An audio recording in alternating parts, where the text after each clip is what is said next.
Hello, and welcome back to another episode of International Immersion, a podcast that seeks to capture the combined experiences of people, culture, places, traveling, current events, living abroad, and much, much more.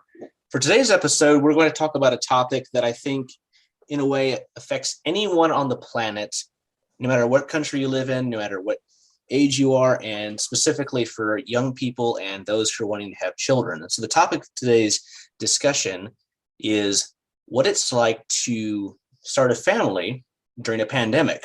And to better elaborate on this point, I have a couple that I know that I brought on today that I'm really happy to talk with them as they recently started their family. They had their first son back in March, and they've gone through the whole process of everything during the pandemic. So I thought it'd be a great opportunity to talk about, what it was like for them and what people can learn and what their recommendations are and whatever else. So guys, it's great to have you on this evening. I know it must have been a crazy last year and a half for you guys, given the circumstances. So, but I just wanted to thank you guys for coming on this evening. Thank you, Sean. Thank you. So my name is Kayla Staley. And mine's Michael Staley.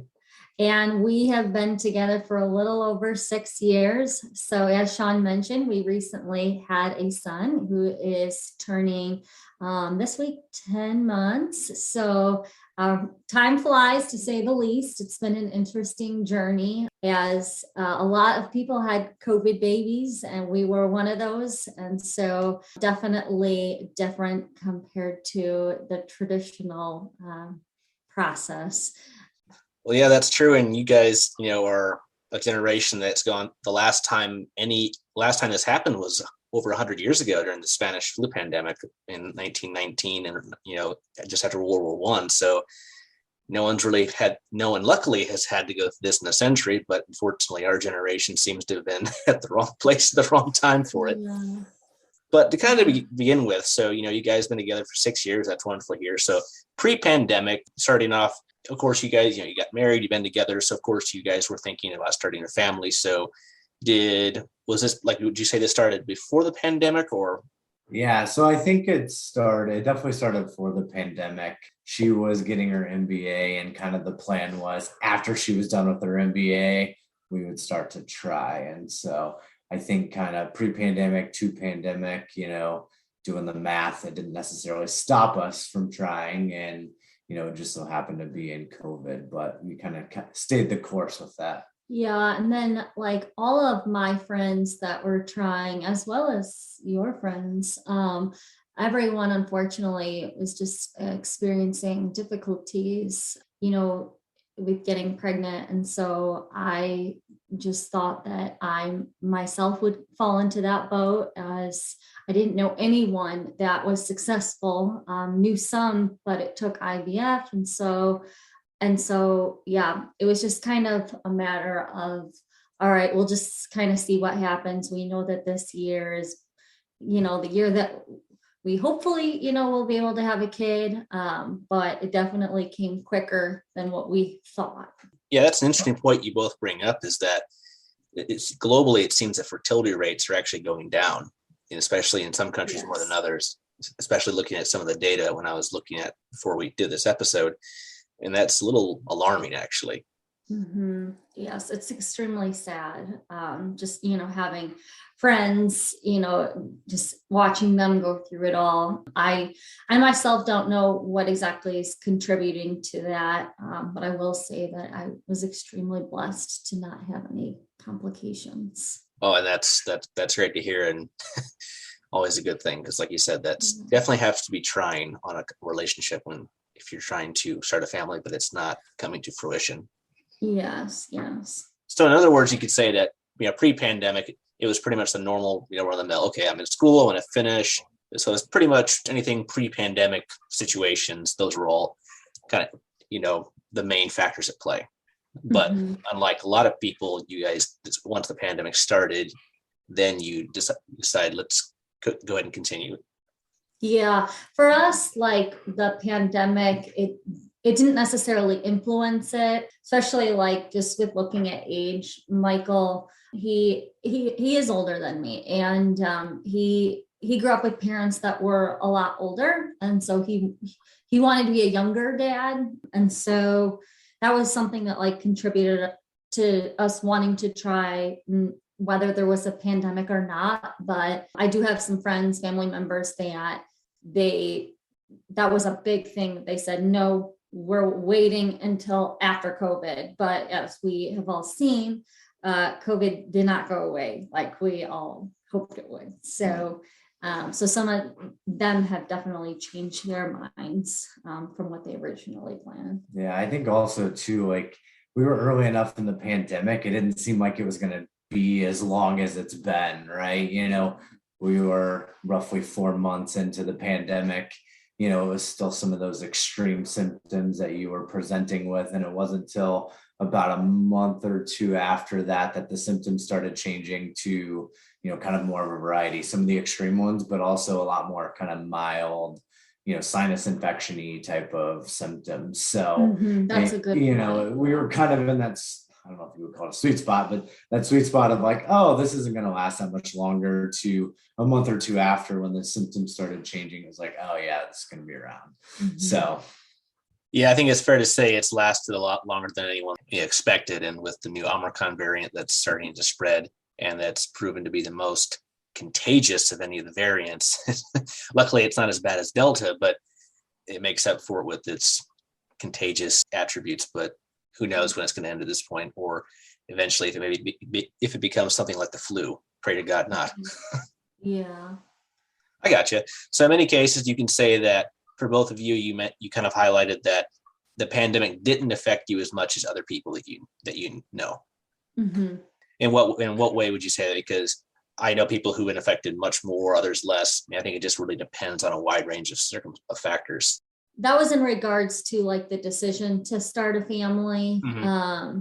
But once I was pregnant, things totally changed to where I definitely numerous times had the mindset, I wish I would have waited. Oh no. Yes. Yeah, it was a bit of a nightmare, the experience. I'm sure a lot of people could relate. So do we want to dive into that phase of it?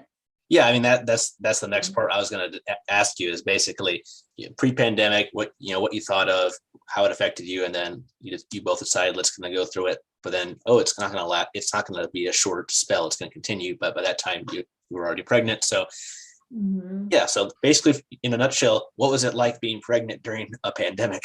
Yeah, that's probably more for her. But I think to add to what she just kind of said is it was a little bit twofold. It started out like, oh, what were we doing? I think the other side too is like, from the guy's perspective, it was, am I ever going to see an ultrasound? Am I going to get to be in the room? So there was a lot of anxiety there. And I think as it went on, though, it kind of almost turned into, I'm kind of glad we didn't wait, because this isn't stopping anytime soon, right? So I think, there's a couple pieces to that for sure. Yeah. So when I first had my ultrasound, it was at my regular OBGYN, and their protocol during COVID-19 was that you were not allowed to have any guests with you. And so it definitely was an interesting experience, having to go back there and experience something that you've waited your whole life for, and you just always imagine that your partner would be with you to see the baby for the first time. And I believe it was maybe my second ultrasound, they offered, do you want to FaceTime your husband so that they can see? In which, from his end, yeah, and of course it was at a time where I'm in more of a management role. Something was going on and I missed the FaceTime. Oh no. So, at one appointment though, you did do the FaceTime. One I did, but I couldn't see anything. I mean, it was just kind of it was pointless. It was kind of like, cool, right? Like I'm here, but what's happening? And actually it was, we'll say, it brought a lot of anxiety to us, but the blessing in some of that anxiety was she had some potential complications with a predisposed issue that she has. If it wasn't for that and going to a different place, what do they call that? wasn't family medicine. It was Washington. if it wasn't for us going to a specialist because of, the condition that she has, that I would have been sitting there not able to see an ultrasound. So yeah, it was interesting because we went to WashU, which we're so blessed to have that in the area. But it was interesting because with their protocol, I was able to bring one guest. And so when we would have those level 2 ultrasounds and anatomy scans and everything, he was able to be by my side. And when we found out the gender, we were together, which was super special. So with being high risk, if we're looking at the half full, glass half full, it worked out that we at least got to be together for most of my appointments. But yeah, so just, another topic. So something that I had a hard time with was with it, as a mother, you're trying your best. Your goal is to just keep the baby alive, keep it healthy, and you're just trying everything in your power. Like, just to give an example, like I was over the top when I had those excruciating headaches. I wouldn't even take an ibuprofen. Like, I wouldn't take anything. I just dealt with it. The biggest thing was just during that time, I worked somewhere that they made the call to continue to have guests, and I'd have to present and everything. So like in the heart of COVID, I was still stuck having to be with the public. And I would wear my N95, but as we all know, not everyone's going to want to follow the rules. Unfortunately not. You can go almost anywhere, especially now later into the pandemic, people are getting burnt out. Like, I remember when things were like maybe 6 months ago, everyone was wearing a mask. But now when I go in, it's more 50-50, if not less. And I'm just like, ugh. Yeah. And people, they won't want to wear it for very varying reasons. But during when the pandemic was at its worst, this was something that I just grew like extremely, I don't know, very frustrated. And like, I would just kind of get like people that I loved, viewed as good friends, I would like kind of lose respect for, in which I have that respect back with them. But at the time, we just grew like really, I don't know, kind of angry and just disappointed because I just felt like by them not wanting to wear a mask or just wanting to, I don't know, not be like respectful of like boundaries per se with it all, to where I would feel comfortable and like the baby was being protected. Yeah, I would just, I don't know. It would happen at work. It would happen in my personal life. It would happen in public. Like, it was just happening in a lot of places to where I would say I became kind of like a hermit crab. And I feel like a lot of people in my situation did. So it was a lonely time, but I kind of had the mindset, if they don't like respect it, or if they lose my friendship because of this, then they weren't a friend to begin with, and which all of them ended up coming around. So it was fun. Well, that's I'm glad to hear that. But like they say, it's trying times and times like this that it shows who your friends really are. The ones you're willing to, they'll be there for you, and vice versa. That's how you can tell true friends. You hopefully you don't have to do that, but like you said, in your situation, you managed to maintain those friendships for the most part, as you mentioned. But yeah, you bring up a great point in that pregnancy is trying enough on a woman's body, but at a pandemic, the anxiety, especially still having to work and being around the public, with people not always taking precautions, that had to be a huge source of stress and anxiety, which is not good for any woman who's pregnant, because without a pandemic, every woman is different, and how they go through pregnancy is different. Some, no sweat, others, they have a lot of problems, and there's a lot in between. So it's just an added layer, which I think a lot of women have had to deal with, and, some better, some worse. Mm-hmm. Yeah. And so, definitely a unique time. Same, like we experienced the same thing that like we had to talk about, like, because when a baby is first born, that first month or two, they are extremely fragile, and you need to be very careful because they don't have an immune system built up. And so that was something that, Michael and I definitely had a lot of, what would you want to say? It was just bittersweet. So I think that whole time, neither one of us were able to get away. I worked in healthcare, and I mean, there were times that I was actually going to be going and running like a COVID unit, and oh my Lord. And that didn't happen, thankfully. But then, we had 10, 12 people who got it, in our practice. So like I had to like sleep in the basement for a couple nights till I got tested one time, like, because I had to clean everything to protect our patients and stuff like that. But then, fast forward, with friendships, we had to get creative.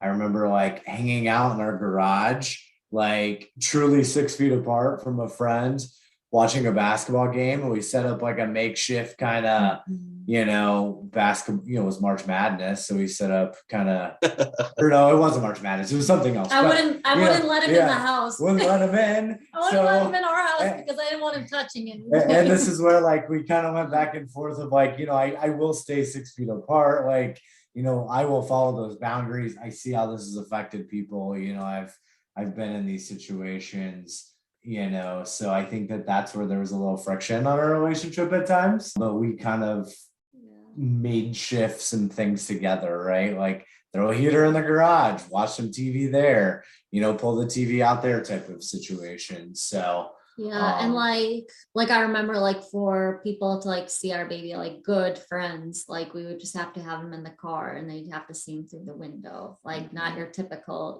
visit. And like visiting like family and stuff, like my family, they didn't meet him when he was little. It took months for them to meet him. And like if you think of traveling and stuff during the like part of COVID, like every stop that you stop at and you're filling up your gas tank and stuff, like filthy, you gotta be very careful. Exactly, because you're dealing with an invisible enemy. I mean, literally. yeah So and I think everything you touch, like for me going to work and stuff, I mean, I'm not one to like put on a ton of lotion or stuff, but I had to start like putting lotion in my office because I hand sanitized every 5 seconds. Like, every time if we did travel or when we could travel, I kind of did a lot of the bulk of getting out and doing some of those things. That way it was only one of us, and then I wouldn't touch the baby for a while type of thing to just try to keep them safe. Yeah. And but I think the cool thing that you both are hinting at is despite it being tenuous and stressful, especially on your relationship, I'm just seeing all the ingenuity you came up with, how to set things up, and that's what's really nice to hear is, you guys are ingenious. You thought outside of the box of how to keep both of you and, your unborn son, and then after he was born, how to keep you all safe.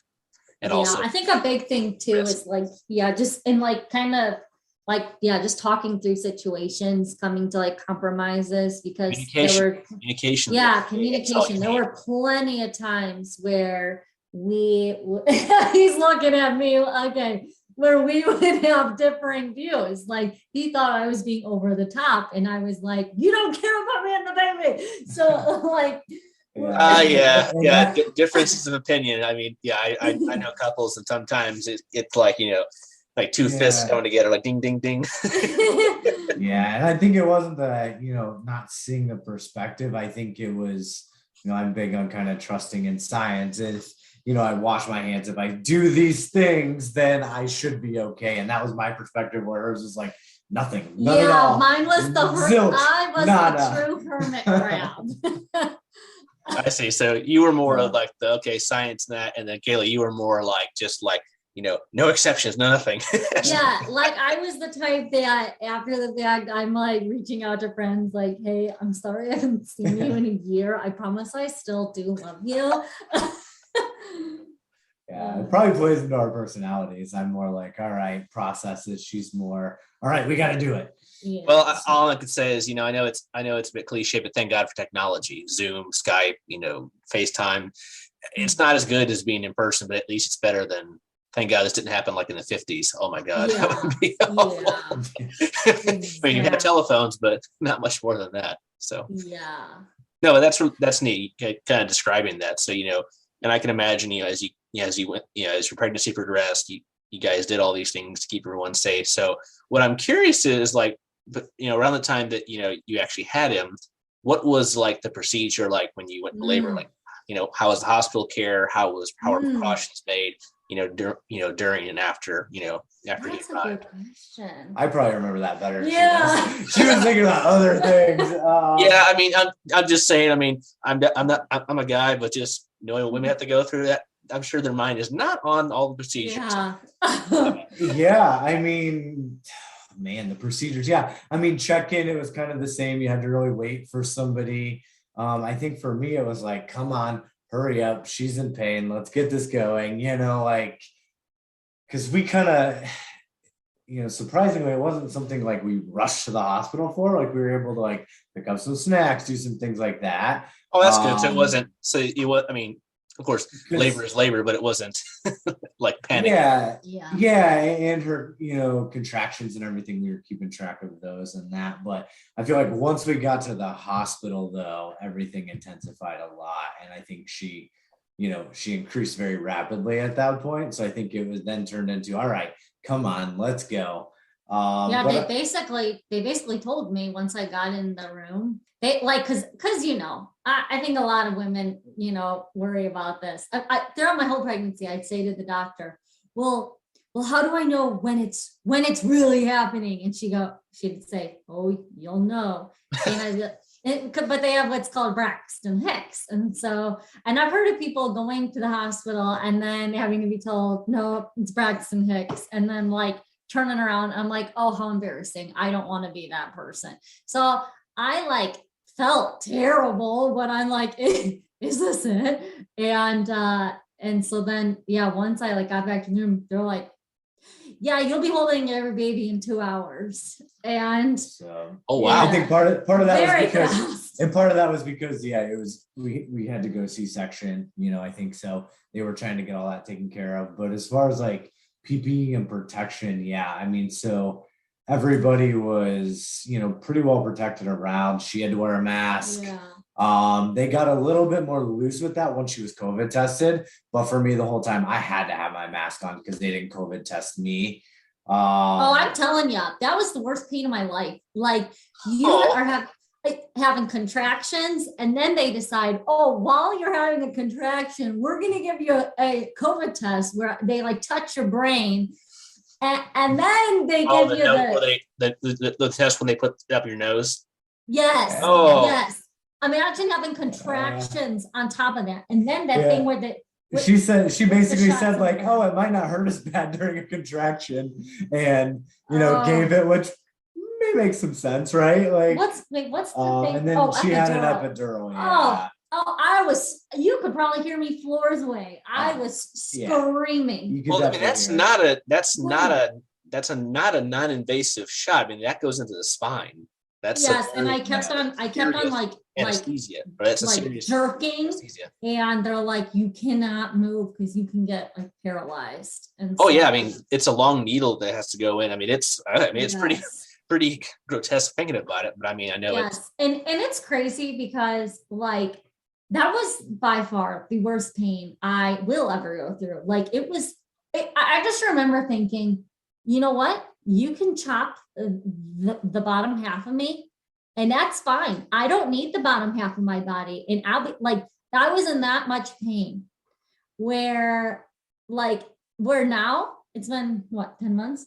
And you literally forget about the pain. I don't remember what it felt like. That's probably where you're like, oh, another kid in the future. Even with pregnancy is very painful. Very painful. Sleeping, your bladder, painful. Oh, I've heard so many things, especially in the last few months when, you're basically, it's like it's very encumbering. You can't, it restricts a lot of movement. It's like, But so for those women that have not yet gone through it, you will forget how much pain you were once in, and it will be worth it. Well, that's a very good tip that everyone who listens, that's good to know for couples who are listening to this who haven't yet have kids. But that's good. So the procedures were good. They did really good. PPE was all in place, and I'd say, Michael, you were allowed to be in there as well. I was, yeah. So that was nice. I was allowed to be in there. Obviously, like even at that point, I mean, this is pretty typical, but I had to gown up and take care, like one more layer of PPE. I think obviously C-section, that's pretty common. But I think, as we were there, everybody was gowning up as they were coming into the room, taking off gowns as they left the room. It was a little more hyper focused on that. I think probably the most annoying thing though was after the baby was born and you're trying to sleep, and every time someone comes in, you got to go find a mask and put a mask on, and you're in like a state of like, I don't know where I'm at or what's going on. I just got to sleep, and like you're throwing on a mask to, protect them because they're trying to protect us, and we're taking care of those precautions too. And like, no guests were allowed, which I didn't mind that. I thought it was nice, as long as my husband was there, that's all that mattered to me. Yeah. But for some, that's big. Blessing here, her family's not big on like kind of being there on that day where like my family was. So it just like, it fixed even the conversation of, does my family come? Not. Do we have family? Nope. All right. Well, we can't have them. So, but yeah, that's another thing that I think is kind of sad, because that's something the whole family, is very happy and excited, welcoming a new member to the family. But unfortunately, like, with circumstances and for safety, it's understandable, but I'm sure at the same time, it's gotta be frustrating, especially like you said, your family wasn't able to see him for a couple of months. I think at the same time though, walking around the hospital after you had that little baby, knowing that you had to protect it and only seeing like couples and not seeing all these people running around, it was actually refreshing to know that like your family was safe, a little different. I did obviously a lot more of going to the gift shop or going to get this or going to get that type of thing. So I think that was kind of a nice thing, was to see that they were taking it so seriously, and that was going to help keep my family safe. No, that's good. So, before, during, after you had him. So what was it like, or how did you guys manage and like plan it out once you brought him home, when his first few months, when, like you said, when they're real fragile, how was that? Because every couple I've talked to, the first few months after they've had it, it's kind of, I would say, a mixture of like sleep deprivation, frustration, never a break. I imagine that probably applies to an extent, but throw a pandemic in on that, I can't imagine. Not even talking about the pandemic portion, like no one really talks about how terrible the first month is, at least for the woman. It probably is fun for you too. Yeah, well, I mean, the guy's got to kind of take the lead on. And also, like you said, especially since you had a C-section, that's a massive, that's a very invasive surgery. So the recovery time on those is much longer than natural birth. Yeah, so like your body is trying to heal, like you're still in pain, and like with the breastfeeding, it didn't end up working out for me, but I remember, trying to pump and then trying to practice, and it's very painful. Supposedly it's not supposed to be painful, but it was very painful. And so by the time I just remember my alarm would go every 3 hours, and I just felt like that was all I was doing, was just pumping and practicing. And like I was getting no sleep because our baby refused to sleep. And oh no, a bunch of cries. And then I had really bad postpartum depression.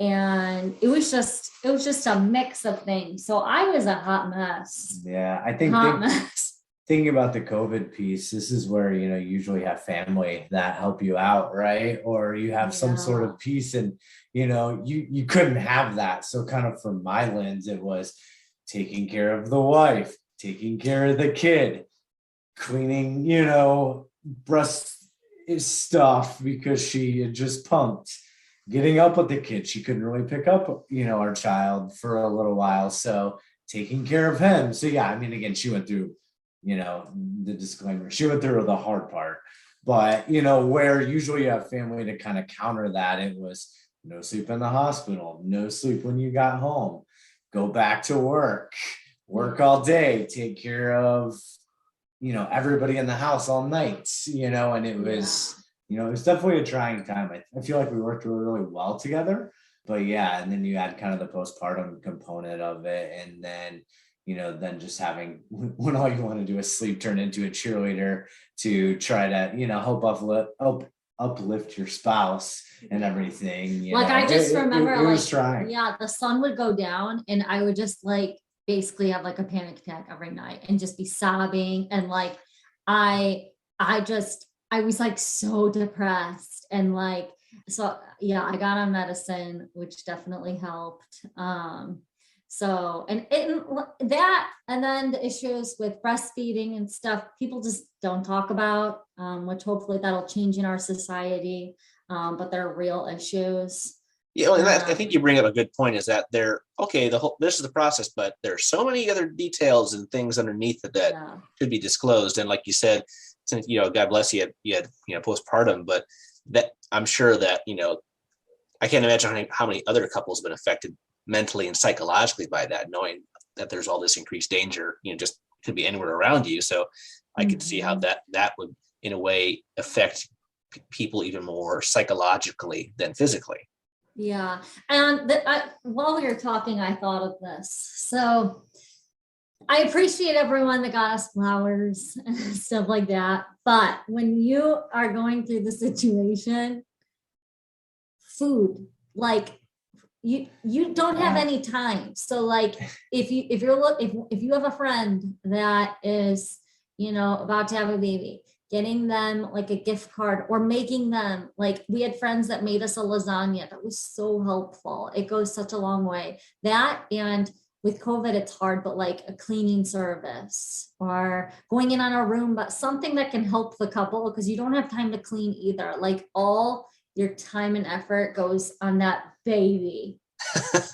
Oh, that's good to know. Anyone listening, good points right here.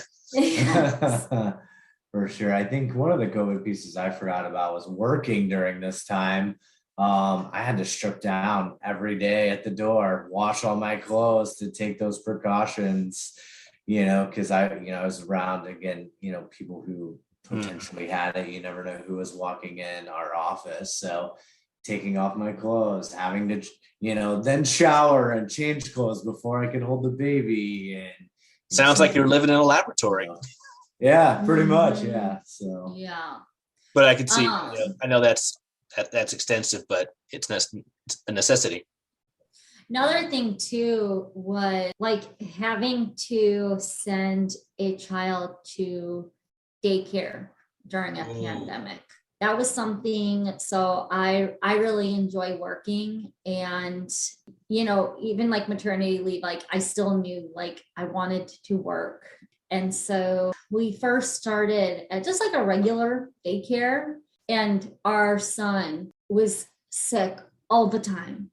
And that's one thing I've heard about daycare, is they're just vectors of disease. I've had friends. Yeah, and it was heightened because of, people were kind of, staying in place, not going places. They were wearing masks, etc., which was great for COVID. But what that did was it brought about a lot of the other illnesses as people started getting back out there, and you got your kid into daycare. That was what we struggled with, was, there are 3 types of flu that are most common with kids. Croup. There's the rhinovirus, paraflu, and then the common cold, which is RSV. Yeah, RSV. So yeah, it was RSV, croup, and the common cold. And so our kid actually got that because of that. But as he had to go to the hospital for that, the doctors were saying this is all the time right now because of some of the things COVID, no one, hear about because you hear about COVID, but some of the things that it also did in a pregnancy and bringing a child back into like daycare was it heightened the other kind of sicknesses that a baby could get too, and how prevalent that was in that population. Yeah. So like once we were stuck in the ICU at Children's for a week. Oh, that sounds awful. Yeah. We were just really wanting to kind of find like an in-home daycare somewhere where like our child would be more protected from being sick all the time. And so, yeah, we were extremely blessed, and one of our friends got us a connection. So, and it's made the world a difference. No, that's great to hear, because it's literally, it sounds like running the gauntlet with daycare. Yes. But no, that's good to know. So kind of going to the last part, what, like kind of summarizing everything, what would you say, like, what were the biggest challenges for this whole time? Because, he's about to be 10 months old now. So what would you say were the biggest challenges? I know we kind of covered, what would you say were the biggest? Yeah, I think for me, it was seeing everything through, I think it's always this from, when you can't have the baby kind of thing and you're not doing that, but it was heightening COVID. It was seeing everything through her eyes. Yes, as she was pregnant. Yes, as she was carrying the baby, which you don't get, and kind of my role in this, but it was also then you mix in all the COVID viewpoints, all of those types of things. And then it's like, whoa, like, that I think that's where a lot of our conversations went was, it might have been a little frustration from both parties. But then as I walked away and took a second, it was like, man, I'm not carrying this baby. Like, I got to have a heightened perspective as to where she's coming from and kind of meet her, in her place more than, it would be kind of typically, let's meet in the middle, that type of thing. It was a lot more of, I have to meet her where she's at. So I think that was one of the biggest challenges, is just seeing it through lenses that you have no perspective on and you've never been through, and meeting someone kind of blindly in the middle of that. Yeah, going off that exact same thing, like, because typically, I, I'm in good health, I'm young, I, don't have any like pre-existing conditions and everything, to where when I go out and about, I don't really have to worry as much about just what COVID-19 could potentially do to me, as some other people do. But when I was pregnant, I had to worry about this every single day. And so by being able to experience what it's like to be on the other side, even today, like, I'll put my mask on, just because I don't know what those around me are going through. And I want to make sure to be able to protect them. And so that's something that was definitely helpful to go through. Yeah, and I think the biggest point, and something that's real to me right now, is my boss is pregnant. She's late term. I was at corporate a couple weeks ago, and prior to that, kind of a few pieces of this. One, she was telling me there was a meeting that was supposed to be of 10 people, and then in that meeting, 30 people were there and nobody had a mask on, and she left it because of that. And then, that brought up the conversation of, I was hosting quite a few working meetings and making sure that I was still talking to people no matter what, and kind of level setting to start a conversation of, let's keep our PPE on and let's talk about what's safe and what's not. If we want to take it off, let's get, multiple feet away. Let's kind of space the room out and work the room as, people are just getting, less heightened in doing that.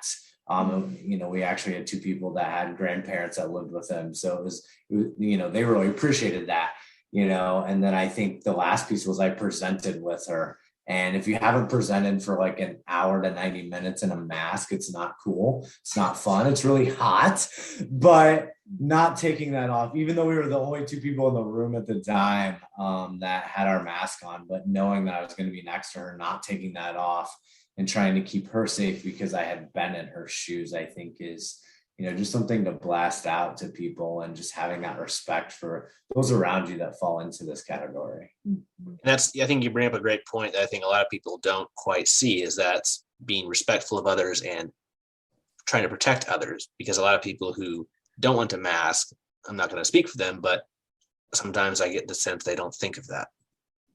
Well, at the end of the day, the data kind of shows the mask is not about protecting you, it's about protecting others. Exactly. So, if you have anything, it's going to prevent that from, going airborne. And so it's just, the more masks, the better. But no, that makes a lot of sense. So apart from challenges, what would you say, what would be your best suggestions for any couple who wants to start a family, maybe in the near term when we could still be in this pandemic? My advice would be to just make sure that you're making the right decisions for yourself, making sure that you and your partner have good communication through it all, making sure that you are always having your baby's best interest in mind. Everyone is going to make different decisions, but at the end of the day, it's your decision and what you feel is best. That's what we did, and everything ended up working out. Yeah, I'd say communication prior to, like, even things you don't think about, trying to think about them. What are your views? Get on the same page from the beginning, so you're not having that conversation in kind of the heat of it. I think also too, like, who do you let around? Who do you need to have conversations with maybe prior to kind of starting this process? That way they have somewhat of a viewpoint of, maybe hopefully some of the things we've talked about, of just that lens. Because I don't know that some of our single friends had that same perspective. I don't know that they stepped into those shoes. So, I think maybe having some of those conversations as you're starting to try, and kind of, setting a foundation for everything to kind of run smooth off that foundation. Yeah. Another thing too is, like, don't ever feel bad about the decisions that you are making. Mm-hmm. So, like, if let's say your friend really wants to meet the baby, but you don't feel comfortable, laying down those boundaries and expectations of, hey, this is what we're doing. And if they're a good friend, they'll understand. Yeah. And I think being creative, drive ups, hanging out with a friend in the garage and putting on a heater, I think, thinking outside the box to kind of have your cake and eat it too, but keep everybody safe in those moments, because, we did a lot of that. And I mean, I don't know that it was until he was 2 to 3 months before anybody held him other than my parents, because my dad's super high risk. So my parents were, really, really taking this super serious. So, they were the only people that we really felt safe, because they were also kind of in the same boat with a little different lens. And I think the main points I'm getting is communication, talk about everything, have a plan, think about the long term, just basically do your homework, and just let's make sure, like you said, you're on the same page and have a plan of action. Of course, it may not go perfectly, but at least you've thought about it, because I think a lot of people don't quite do the steps necessary, and then they go through it and then problems will come up. Yeah. And I think, like, as we can see with COVID numbers now, like, it's starting to get bad again. We just don't know what COVID's going to bring. So for those parents, that are thinking about starting a family, like, kind of thinking about it in the worst case scenario and the best case scenario. And talking about, like, what your boundaries are going to be, because there's going to be boundaries that you're going to have to do with the friends, with the family, and making sure that you want to do things in a similar manner. Yeah, I think one other piece is just thinking about ways that you can maintain mental health, right? Is it a Netflix subscription? Is it going on frequent walks? Is it just driving around, going kind of old school, high school, and cruising town? Or what is it to get you out of the house and do all of those things? Because the house seems to close in on you at a certain point. And so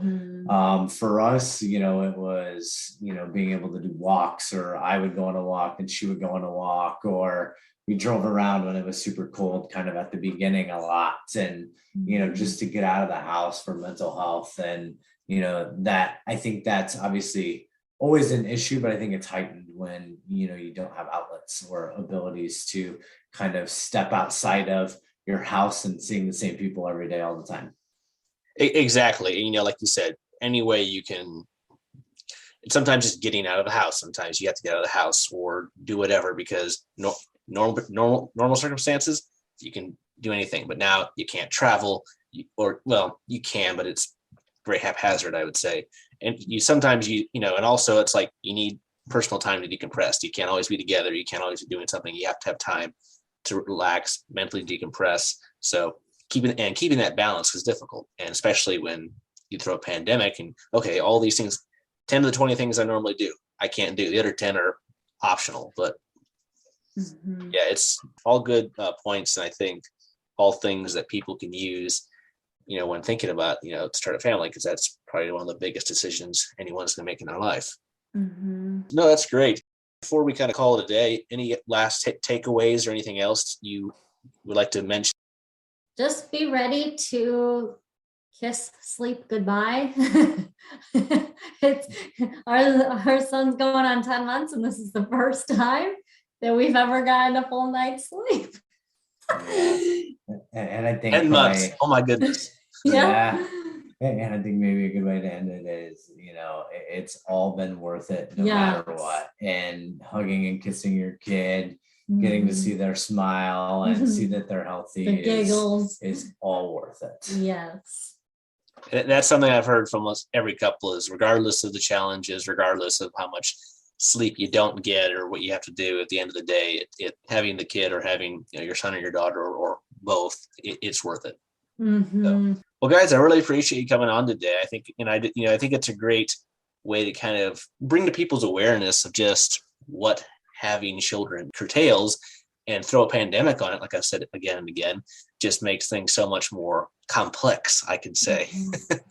And people need to be aware of that, especially it's like, hey, we all need to protect each other. Let's think about, okay, first and foremost, protect myself. Okay, but how can I protect others as well? Well, guys, I really appreciate it. I'd love to come back and talk to you about maybe another topic or something related. As you mentioned, you have a lot of friends now who are either pregnant or just started their family, so that's kind of neat. Yes. So multitude of perspectives from there. So I just want to thank you guys again. I think what you shared will be very helpful to a lot of people.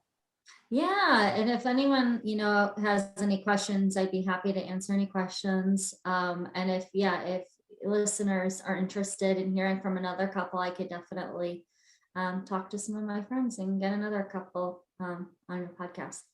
Awesome. Well, Michael, Kayla, that's great to hear. And like I said, I can happily share some of your information on this episode's description for anyone who's interested or, it's in your shoes or going to be in your shoes if they want some advice or just a second opinion. I can certainly do that. So again, guys, I really appreciate it. Best of luck. Hopefully, like you said, it goes fast. That's what a lot of couples tell me as soon as they have it. Oh, he's already a year old. Oh my gosh. But that's awesome. So, I wish you guys the best, stay safe, best of luck at work with you, Michael, with your boss, also going to have a child as well. So good luck there. And just again, I really appreciate the insight. You're welcome. Have a good evening. Awesome. Good to see you guys. This is another episode of International Immersion. I hope you gained a lot of insight and thoughts about what it's like to, start a family during a pandemic and what people here in the United States can go through, just as one example. But this knows or goes without borders. So in many cases, I think anyone can take this on a global scale of just what couples need to do, both mentally, spiritually, psychologically, just to get through this and make sure they meet success and can start a family without any additional impediments. So anyone who's interested, check us out on our Facebook page, Instagram page, LinkedIn page, International Immersion, or shoot us an email at internationalimmersionpodcast@gmail.com. We'd love to hear what you have to say, thoughts, expertise. We're always looking for new people to talk with, new ideas. So just hit us up. We'd love to hear what you have to say. And with that one, take care, stay safe, and we'll see you on the next one.